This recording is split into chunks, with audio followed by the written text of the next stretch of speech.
आइए present perfect tense का पशुवास पढ़ते हैं। इसके पहले हम तीनों का इंडिफिनिट प्लस कॉन्टिन्यूअस तक पढ़ा चुके हैं। देखिए पहले इसका हम रूल देख लेते हैं, तब एग्जाम्पल देखते हैं ताकि समझ पूरा आ जाए। रूल हमारा कह रहा है कि एक्टिव वॉइस के अफर्मेटिव वाक्यों में सहायक क्रिया हैव कर्ता के अनुसार लगाते हैं और मुख्य क्रिया की थर्ड फॉर्म ये तो एक्टिव में आएगा, जो टेंस पढ़े हो आप हैव साथ थर्ड फॉर्म। अब पैसिव वॉइस के अफर्मेटिव वाक्यों में हैज़ बीन हैव बीन कर्ता के अनुसार लगा देंगे, एक वचन के साथ हैज़ बीन नहीं तो हैव बीन, और वर्ब की थर्ड फॉर्म लगा देंगे। यानी कुल मिला के हैज़ या हैव के साथ केवल बीन जोड़ देना है और वर्ब की कौन सी फॉर्म यूज करना है, थर्ड फॉर्म। चलिए एग्जाम्पल देखते हैं। चलिए देखते हैं, पहला वाक्य है I have written the letter, मैं पत्र लिख चुका हूँ, तो हो जाएगा the letter has been written by me. इसमें ये ध्यान देना कि आई सब्जेक्ट था तो हैव लगा है, लेकिन द लेटर ऑब्जेक्ट है, ये सब्जेक्ट यहाँ बनेगा इसलिए हैज लगा है। You have not stolen the watch, तो द वॉच को सब्जेक्ट बनाएंगे तो हैज के साथ नॉट बीन लग गया है, स्टोलन बाय यू। अर्थ होगा तुम, एक्टिव का you have not stolen the watch, तुम घड़ी नहीं चुराए हो। पैसिव वॉइस का अर्थ होगा घड़ी तुम्हारे द्वारा नहीं चुराई गई है। He has he killed the snake, क्या वह सांप को मार दिया है, तो पैसिव वॉइस होगा has the snake been killed by him, क्या सांप उसके द्वारा मारा गया है। थर्ड फॉर्म इसमें अलग से नहीं खोजना होता है, ये खास बात है। थर्ड फॉर्म एक्टिव में रहेगा, पैसिव में भी वही थर्ड फॉर्म लिख दिया जाएगा, केवल हैज या के साथ बीन जोड़ना है, ठीक। चौथा वाक्य कह रहा है has she not washed the dirty clothes, क्या वह गंदे कपड़े नहीं धो चुकी है, तो पैसिव वॉइस में हो जाएगा have the dirty clothes not been washed by her, क्या गंदे कपड़े उसके द्वारा नहीं धोए गए हैं। पांचवा वाक्य आपका है who has broken the glass, गिलास यानी शीशा होता है, और गिलास माने गिलास भी होता है, पीने वाला दोनों होता है। गिलास को किसने तोड़ा है, तो हो जाएगा हु का बाय होम कर देंगे, उसके बाद हैज रहेगा क्योंकि ग्लास भी एक वचन है, बीन लगा देंगे सब्जेक्ट के बाद, अगर नाट रहा तो नाट, नहीं तो बीन लगते हैं, और यहाँ तो हैज के साथ ही नाट लगा देते हैं, ठीक। हाँ बीन से पहले, हाँ बीन से पहले नाट लगा देते हैं। By whom has the glass, तो नाट नहीं लगेगा, बीन लग जाएगा, वर्ब की थर्ड फॉर्म ब्रोकन वही रहेगा। इसका अर्थ होगा किसके द्वारा गिलास तोड़ा गया है। What have you done today, तुम आज क्या किए हो, पैसिव वॉइस। देखिए यहाँ क्या है कि व्हाट आपका क्वेश्चन वर्ड है, हैव हेल्पिंग वर्ब है, यू सब्जेक्ट है, डन वर्ब की थर्ड फॉर्म है, ऑब्जेक्ट दिया नहीं गया है। क्यों नहीं दिया गया, क्योंकि यही व्हाट जो है ऑब्जेक्ट का भी काम करता है, व्हाट सब्जेक्ट ऑब्जेक्ट दोनों का काम करता है, व्हाट सब्जेक्टिव केस में भी ऑब्जेक्टिव में भी। जैसे हु का होम हो जाता है ऑब्जेक्ट ना, लेकिन व्हाट का ऑब्जेक्ट व्हाट ही रहता है, ठीक। तो यहाँ व्हाट ही ऑब्जेक्ट है, इसीलिए पैसिव वॉइस बन सकती है। पैसिव वॉइस उसी वाक्य की बन सकती है जिसमें ऑब्जेक्ट दिया हो, या अगर ऑब्जेक्ट नहीं दिया तो कोई ऐसा प्रश्नवाचक शब्द है जो ऑब्जेक्ट का काम कर रहा हो, ठीक, तब बन सकता है। यहाँ व्हाट ऑब्जेक्ट का काम कर रहा है, इसलिए इसकी पैसिव वॉइस बिल्कुल बन जाएगी। तो व्हाट आपका देखिए पैसिव वॉइस में प्रश्नवाचक ऑब्जेक्ट दोनों का काम हो गया, उसके बाद सहायक क्रिया हैज़ बीन हो गई, ठीक है ना। और उसके बाद डन हो गया, वर्ब की थर्ड फॉर्म बाई करके, अब इसमें सब्जेक्ट यू था ना, तो ऑब्जेक्ट भी आपका यू हो गया, यू का यू ही रहता, क्योंकि सब्जेक्ट वहाँ क्या था, आप व्हाट ऑब्जेक्ट था, तो यहाँ व्हाट सब्जेक्ट भी हो गया, क्योंकि सब्जेक्ट ऑब्जेक्ट दोनों का काम करता है ना, तो वो दोनों का काम करता है। तो व्हाट हैज़ बीन डन माने क्या किया गया है, बाय यू तुम्हारे द्वारा, टुडे जो अदर वर्ड था उसको लास्ट में हम लिख दिए। तो चलिए अब इसकी एक्सरसाइज भी देख लेते हैं प्रेजेंट परफेक्ट टेंस की। पहला वाक्य है we have beaten the thief, हमने चोर को पीटा है या हम चोर को पीट चुके हैं। तो पैसिव वॉइस में हो जाएगा द थीफ सब्जेक्ट बना लीजिए, द थीफ, ठीक है, द THIEF थीफ। उसके बाद थीफ में यस तो जुड़ा नहीं, एक ही थीफ है, तो इसलिए हैज़ बीन हो जाएगा, हैज़ लगेगा कि थीफ जो होता कई चोर तब हैव होता, ठीक। The thief has been, beaten का थर्ड फॉर्म वही रहता है, इसमें खोजना नहीं अलग से, has been beaten by, we का अस हो जाएगा। दूसरा वाक्य I have not written the essay, तो द एस्से सब्जेक्ट बना लीजिए, उसके बाद एस्से के साथ हैज लगेगा, क्योंकि एक ही निबंध की बात की जा रहा, यस नहीं जुड़ा। द एस्से हैज नॉट भी है तो नॉट भी लगा दिए, तब बीन लगा दिए, उसके बाद रिटन करके by me. She has not eaten the mangoes, तो मैंगोज सब ऑब्जेक्ट को सब्जेक्ट बना दीजिए। अब मैंगो में यस जुड़ा है तो इसलिए आर लग जाएगा। मैंगोज, सॉरी आर नहीं, हैज़ बीन, हैव बीन, ठीक, हैव बीन। तो पहले द मैंगोज करेंगे, उसके बाद हैव बीन करेंगे, सॉरी नॉट भी लगा दीजिए, नॉट है। तो the mangoes have not been, ठीक, have not been eaten by her, ठीक है, नॉट भी लगा दिए, ध्यान नहीं दिए नॉट। तो the mangoes have not been eaten by हर।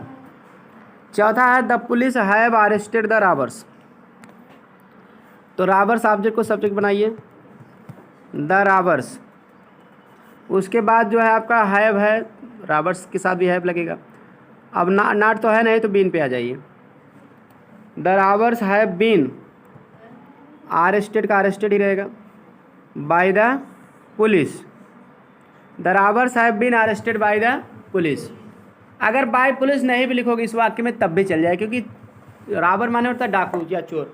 डाकुओं को गिरफ्तार कर लिया गया है, तो सीधी सी बात है पुलिस ही गिरफ्तार करेगी, इसलिए सब लोग जान रहे हैं, तो नहीं भी लिखोगे तो चल जाएगा, लिख दोगे तो कोई बात नहीं। Robbers have been arrested by the police या the robbers have been arrested, अगर इतना भी आ जाएगा आपके पेपर में ऑप्शनल, अगर जैसे 4 ऑप्शन दिए कौन सा सही है ऑप्शन है, तो बाय द पुलिस नहीं भी दिया रहेगा तब भी आपको सही मान लेना है। क्लियर? क्योंकि जो चीज़ अस्पष्ट रहता कोई जानता नहीं है, सबवन वगैरह, नो वन, ये सब या समबॉडी, तो उसको भी नहीं लिखना जरूरी होता है, और जो सब जानते हैं उसको भी लिखना नहीं जरूरी। भाई चोर को पुलिस से गिरफ्तार करेगा, सब जानते हैं, ठीक ना, इसलिए इसमें कोई ज़रूरी नहीं है। अगर ऑप्शनल क्वेश्चन आए तो आप इस तरह से गलत मत मानना। आगे है my mother has taught me Hindi, तो यहाँ मी ऑब्जेक्ट को सब्जेक्ट बना देंगे, आई उसके बाद हैव हो जाएगा।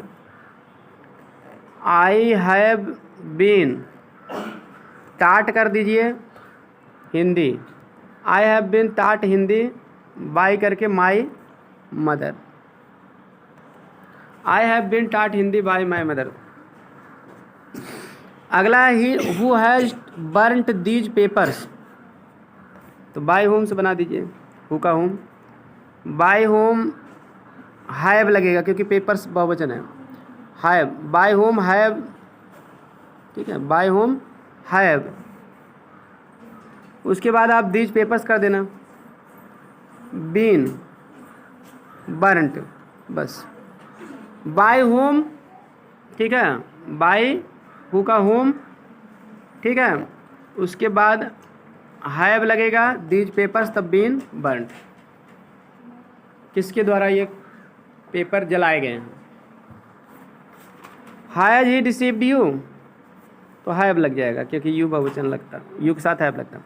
हैव यू बीन हो जाएगा, डिसीव्ड का डिसीव्ड ही रहेगा, बाय ही का हिम। प्रश्नवाचक का निशान आप बिल्कुल लगा देंगे जब एक्टिव में लगाए। Have you been deceived by him. 8वां है how have you solve the problem,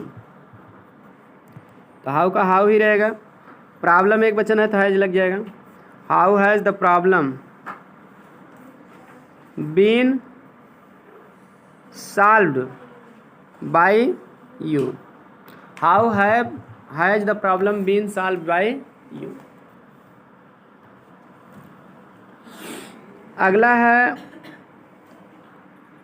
what has she eaten today, वो आज क्या खा चुकी है, तो what has she eaten today, तो व्हाट हैज़ बीन हो जाएगा। यहाँ भी ऑब्जेक्ट नहीं है, व्हाट ही सब्जेक्ट ऑब्जेक्ट दोनों का काम कर रहा है, तो आप व्हाट यहाँ भी सब्जेक्ट का भी काम कर देगा, प्रश्नवाचक का भी, ठीक। तो सहायक क्रिया हैज़ बीन हो जाएगा, what has been eaten by her today, last में हो जाएगा प्रश्न other word. What has been eaten by her today, उसके द्वारा आज क्या खाया गया है, वह आज क्या खा चुकी है या उसके द्वारा आज क्या खा गया, बात एक ठीक। He has wasted the money foolishly, तो द मनी ऑब्जेक्ट को सब्जेक्ट बनाइए, द मनी हैज़ बीन हो जाएगा, वेस्टेड बाय हिम, तो फुलिशली अदर वर्ड आप लास्ट में लिख देंगे, फुलिशली। ठीक है, full stop. The money has been wasted by him foolishly. चलिए पास्ट परफेक्ट कर दीजिए, लेते हैं। देखिए पास्ट परफेक्ट टेंस देखते हैं इसका पैसिव वॉइस। पहले रूल देख लीजिए, एक्टिव वॉइस के अफर्मेटिव वाक्यों में हैड लगाते हैं और वर्ब की थर्ड फॉर्म लगाते हैं एक्टिव। पैसिव वॉइस में हैड बीन लगाएंगे और वर्ब की थर्ड फॉर्म, यानी हैड साथ बीन लगा देंगे बस प्रत्येक कर्ता के साथ। चलिए उदाहरण देख लेते हैं। He had taken food before I came. तो अब यहाँ फूड आपका ऑब्जेक्ट है तो उसको सब्जेक्ट बना दिया गया है। देखिए हैड के साथ बीन लगा दिएगा, वर्ब की थर्ड फॉर्म वही रहेगा, बाई करके ही का हिम। अब ये बिफोर आई केम ये पास्ट इंडेफिनिट टेंस का है, तो जैसे पास्ट परफेक्ट में अगर पास्ट इंडेफिनिट टेंस जोड़ा गया तो आप भी उससे जोड़ देंगे। ठीक है, दोनों का पैसिव वॉइस नहीं बनाना है, ठीक ना। पास्ट परफेक्ट है तो पास्ट परफेक्ट है कि सहायक क्रिया हैड बीन ही लगेगी। अगला, she had not wasted the clothes before lunch time. तो द क्लॉथेज ऑब्जेक्ट को सब्जेक्ट बना देंगे, हैड के साथ नॉट के बाद बीन भी लगा देंगे, वर्ब थर्ड फॉर्म वही रहेगा, फिर बाई करके सी का हर हो जाएगा। फिर आप भी बिफोर से पास्ट इंडेफिनिट वाला, बिफोर लंच टाइम ये आपका यहाँ पास्ट इंडेफिनिट नहीं है, ये फ्रेज है, सिंपल सेंटेंस। इसका अर्थ होगा कि मतलब बता भी दे रहे हैं, मतलब she had not wasted the clothes before lunch time. Washed है, सॉरी वाश्ड माने होता धोना, वह लंच टाइम माने दोपहर के भोजन का समय, वह लंच के समय से पहले कपड़े नहीं धो चुकी थी। तो पैसिव वॉइस में कपड़े लंच से पहले उसके द्वारा नहीं धोए गए थे, तो लंच के समय से पहले, तो ये बिफोर लंच टाइम ये आपका अदर वर्ड कब नहीं धोए गए थे, लंच के समय से पहले। तो अदर वर्ड है तो उसको अदर वर्ड के रूप में हम लिख देते हैं लास्ट में, या तो पास्ट इंडेफिनिट रहेगा तो वो भी बिफोर या आफ्टर से वो भी समय ही रहता तो उसको हम लिख देते हैं, समय हमेशा अदर वर्ड में आ जाता है। क्लियर।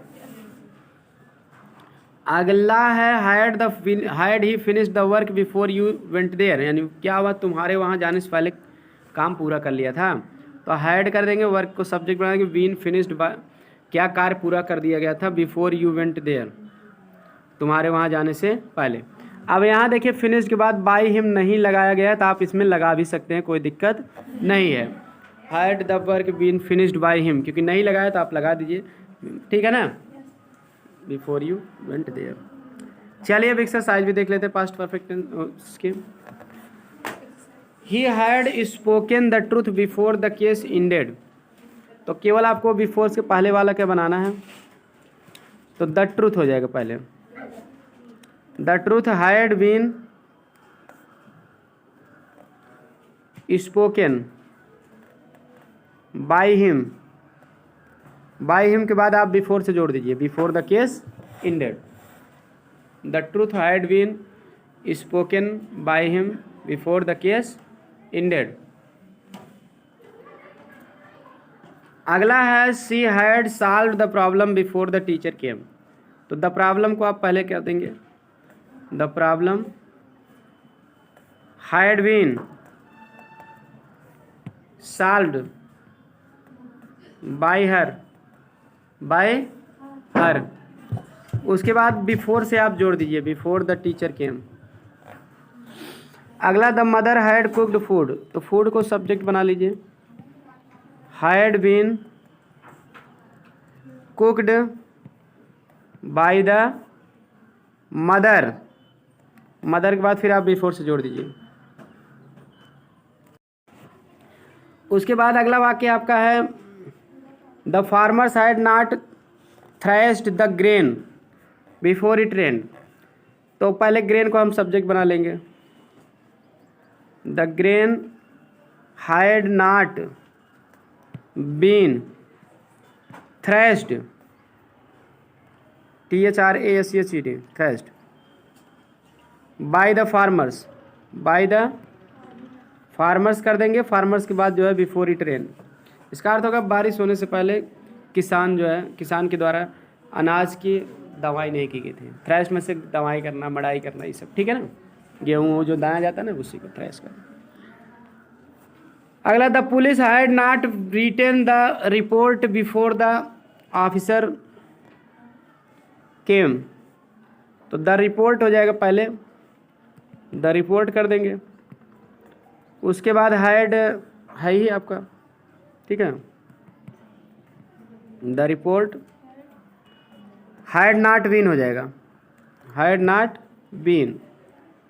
रिटन हो जाएगा, थर्ड फॉर्म वही रहेगा, रिटन बाय, किसके द्वारा नहीं लिखा गया था report, police, by the police, police. उसके बाद जो है बिफोर से जोड़ दीजिए, before the officer came, the report had not been written by the police before the officer came. अगला है had the boys won the match, तो हैड पहले कर दीजिए, the match had the been won by the boys, by the boys, फिर before से आप जोड़ देंगे बिफोर यू केम हियर। अगला है had the robbers burnt the village, तो हैड हो जाएगा, द विलेज हो जाएगा, had the village been burnt, BUR, ठीक है, BURNT, बर्न्ट, किताब में दिया spelling, by the robbers, had the village been burnt by the robbers. उसके बाद बिफोर से आप भी जोड़ दीजिए, before the villagers came out. Who had saved the life of the swan, तो बाय होम कर दीजिए, बाय होम हैड, उसके बाद द लाइफ ऑफ स्वान, ये आपका पूरा ऑब्जेक्ट है, सब्जेक्ट बन जाएगा, by whom had the life of swan, हंस का जीवन, बीन लगेगा, उसके बाद सेव्ड, थर्ड फॉर्म वही रहेगा, by whom had the life of swan been saved, किसके द्वारा हंस का जीवन बचाया गया। Why had you committed such a mistake, तुम ऐसी गलती क्यों की हो, तो why had such a mistake, आपका जो ऑब्जेक्ट है उसको सब्जेक्ट बना दीजिए, why had such a mistake been, फिर कमिटेड हो जाएगा, थर्ड फॉर्म वही रहेगा, कमिटेड बाय यू, कमिट माने यहाँ करना, गलती करना, अपराध करना, इन सब के लिए आत्महत्या करना कमिट लगता करना के लिए, ठीक। Why had such a mistake been committed by you. American soldiers had arrested Saddam before they left Iraq, Saddam Hussein को आप नाम सुने होंगे, आतंकवादी था। अमेरिका के सैनिक कह रहे हैं कि सद्दाम को इराक छोड़ने से पहले क्या किए थे, पकड़ लिए थे, गिरफ्तार कर लिए थे। तो पहले आप सद्दाम को पहले कर दीजिए, Saddam had been arrested, arrested यही थर्ड फॉर्म है, अरेस्टेड के बाद आप कर देंगे by American soldiers, by American soldiers. उसके बाद जो है बिफोर से आप क्या करेंगे, जोड़ देंगे, before they left Iraq. Clear हो गया। फ्यूचर परफेक्ट टेंस देखते हैं। फ्यूचर परफेक्ट टेंस में देखिए पहले रूल पढ़ लेते हैं। देखिए इसमें रूल कह रहा है कि एक्टिव वॉइस के वाक्य में विल हैव या शैल हैव के साथ थर्ड फॉर्म लगाएंगे, पैसिव वॉइस में will have been shall have been के साथ थर्ड फॉर्म लगाएंगे। बस एग्जाम्पल देख लेते हैं। तो एक्टिव है ही will have done the work before he स्लीप्स, तो मतलब कह रहा है कि वह सोने से पहले अपना काम कर चुकेगा। पैसिव वॉइस होगा, तो देखिए यहाँ भी वही पास्ट परफेक्ट की तरह बिफोर वाला वैसे सेम टू सेम आपको जोड़ देना, केवल future perfect will have third plus third form वाला वही बनाना, ठीक ना। तो द वर्क ऑब्जेक्ट है तो सब्जेक्ट करा दिया गया, विल हैव साथ बीन लगा दिया गया, वर्क की थर्ड फॉर्म वही रहती है, इसमें भी परफेक्ट में किसी में नहीं खोजना। बाय करके ही का हिम कर दिया गया, बिफोर ही स्लीप्स जोड़ दिया गया। क्लियर। कार्य उसके द्वारा उसके सोने से पहले पूरा कर लिया जाएगा या कर ठीक है, कर चुकेगा वह। अगला है the teacher will not have check the exercise before I reach there, मेरे वहाँ पहुँचने से पहले अध्यापक एक्सरसाइज नहीं चेक कर चुके होंगे। तो पैसिव वॉइस में हो जाएगा द एक्सरसाइज, ये ऑब्जेक्ट है, सब्जेक्ट बना देंगे, will not have been checked by the teacher before I reach there से आप भी जोड़ देंगे, ठीक है ना। मतलब एक्सरसाइज मेरे वहाँ पहुँचने से पहले अध्यापक के द्वारा नहीं जांची जा चुकी होगी। Shall I have given the medicine, क्या मैं मेडिसिन दे चुका हूँगा, तो हो जाएगा बिल करके देंगे हम, क्योंकि मेडिसिन को सब्जेक्ट बनाएंगे तो उसके साथ शैल लगता नहीं, केवल आई के साथ शैल लगता। Will the medicine have been given by I का बी हो जाएगा। तो इसमें बिफोर या से कुछ जोड़ा नहीं गया तो सिंपल सेंटेंस, तो आप भी वैसे रहने देंगे। तो चलिए एक्सरसाइज नंबर 8 देखते हैं, जो कि फ्यूचर परफेक्ट टेंस पर आधारित है।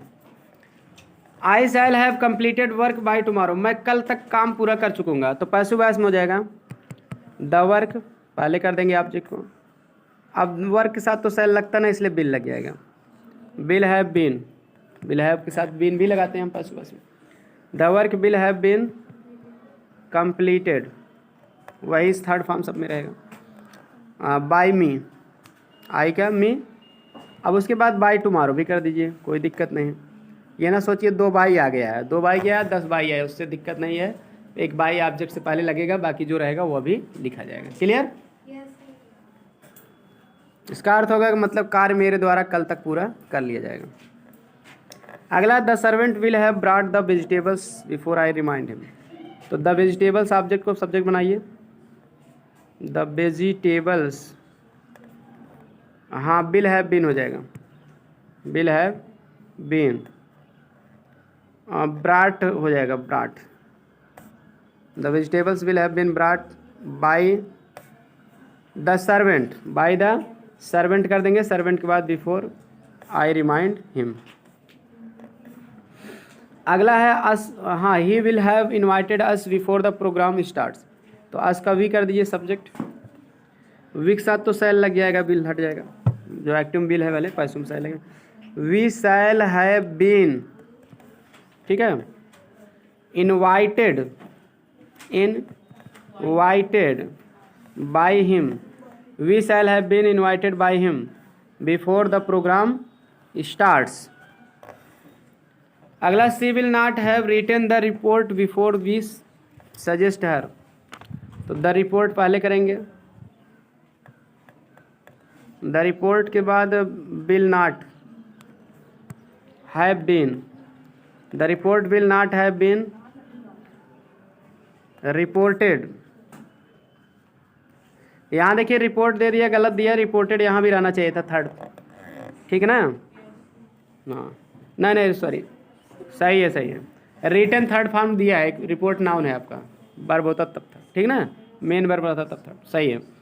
The report will not have been written हो जाएगा, रिटन, ये गलती, रिटन मेन वर्ब था, ध्यान नहीं दिया, ठीक है। तो report will not have been written, उसके बाद बाय हर कर दीजिए, बाय हर, फिर बिफोर वी सजेस्ट हर जोड़ दीजिए, ठीक। एक बार फिर से बता दे रहे हैं, the report will not have been written by करके हर, सीखा हर, फिर बिफोर से we suggest her. Report will not have been written by her before we suggest her, अर्थ होगा रिपोर्ट माने खबर या सूचना, खबर हमारे द्वारा उन्हें सूचित करने से पहले लिखी नहीं जा चुकी थी, होगी। ही will have revise the course before the examination starts, तो द कोर्स को रिवाइज कर चुकेगा एग्जाम शुरू होने से पहले, तो पहले आप कर दिए the course will have been revised, will have been revised by him, ठीक है, पहले द कोर्स हो जाएगा, the course will have been revised by him, उसके बाद बिफोर से जोड़ दीजिए, बिफोर द एग्जामिनेशन स्टार्ट्स। अगला है bill the carpenter have repaired the furniture, तो आपको करना क्या, बिल कर दीजिए, फर्नीचर का ऑब्जेक्ट को सब्जेक्ट बना दीजिए, बिल द फर्नीचर, उसके बाद हाँ हैव बीन हो जाएगा, will the furniture have been repaired by the carpenter, by the carpenter before we get up जोड़ देंगे अब। Who will have beaten the boys, by whom हो जाएगा, हु का by whom, by whom will the boys been beaten, by whom will the boys been, next हाँ will the boys have been, sorry have लगाना भूल गया था, will the boys have been beaten, ठीक। हाँ, लड़के किसके द्वारा पीटे जा चुके हैं इसका अर्थ होगा। पूरे सहायक क्रिया हैव बीन तक रहेगी, क्योंकि हैव शुरू में नहीं लिखा गया तो उसके बाद लिखें by whom will the boys have been beaten. अगला है she will have insulted the poor, तो द पुअर पहले हो जाएगा, द पुअर, उसके बाद विल हैव बीन कर दीजिए, the poor will have been, insulted का इंसल्टेड ही रहेगा, ठीक है, फिर बाय करके सी का her, the poor will have been insulted by her. अगला है you will not have sold the house, तो द हाउस को सब्जेक्ट बना दीजिए, तो द हाउस, उसके बाद विल नॉट हैव लगा दीजिए, बीन भी लगा देना, the house will not have been, been के बाद सोल्ड भी लगा देना, सोल्ड के बाद बाय यू का यू हो जाएगा, तो the house will not have been sold by you. अगला है the farmers will have ploughed the fields, तो हो जाएगा द फील्ड्स पहले हो जाएगा, विल हैव बीन हो जाएगा, the fields will have been, been के बाद प्लाउड, फिर बाय करके the farmers, the fields will have been ploughed by the farmers. ठीक है, खेतों को किसानों के द्वारा जोता जा चुके होंगे। तो ये था एक्सरसाइज नंबर 1। आज 8 जो है, अब फ्यूचर के पूरा हम ओवरऑल जितने टेंस थे 8 टेंस की बनती है सबका बता चुके हैं। अब आगे देखिए सम अदर एग्जाम्पल्स, कुछ अन्य उदाहरण, इसको हम कल बताएंगे। इसके बाद देखिए आपको आगे कल की क्लास में आपको ये भी मिलेगा कि बाई के स्थान पे कहीं कहीं दूसरा प्रीपोजिशन लगता है, बाई नहीं लगता हमेशा, एट लगता है, विथ लगता है, टू लगता है, ये सब कहाँ लगता है इसको हम कल की क्लास में बताएंगे।